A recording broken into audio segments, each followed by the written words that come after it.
on the beats. Sabo is a pre, these are poetry. And it's a corner car, we lucky. You do not hear you messy, hear you messy lily. Me some more try to mean on me, silent here. Dubai ya chati, feel it but callie. So top how you need, how could they kill a lee? How could cry? So don't know me, know me, know me, know me.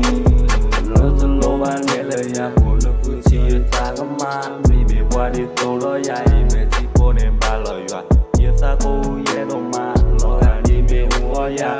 rồi ya nó qua khi qua đời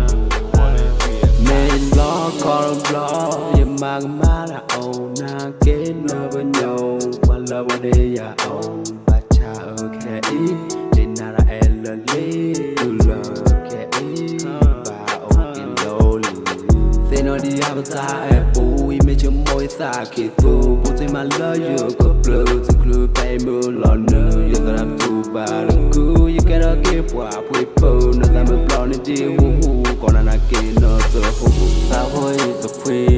đi dạo phố quỳ nó sẽ có nó có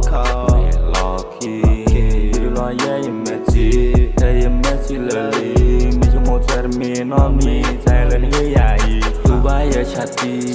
feel it but callie so top how you need how could they kill a lee how could play so don't know me know me know me know me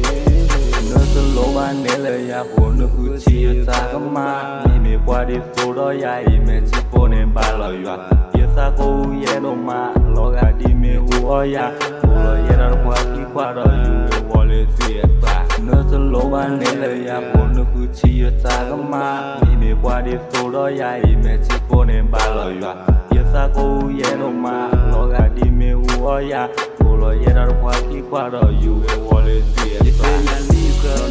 qua sau lên nó của Italia ta si sơ lấy con Oloba phải yêu tôi mít môi ya naka chỉ qua đi tôi ya ta cũng muốn qua mình đã Oloma bé người ta cũng quên được tất cả hello no qua bờ để giờ mi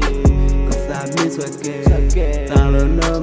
mà tệ có lúc ta mua có bố cái này ya cực lệ ta hay lời nó sắp có bà tệ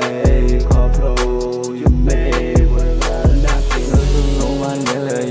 nó cứ chia xa các má mẹ qua đi số đó dài mẹ chỉ cô nên ba lời và chia xa cô dễ đâu mà lo gà đi mẹ ua ya một lời dễ đâu qua khi qua đời dù về qua lệ duyệt mình lo còn đó nhưng mà má là ồn na kết nối với nhau qua lời vấn đề ya ồn ba cha ở khe ý thì nào là em lỡ lý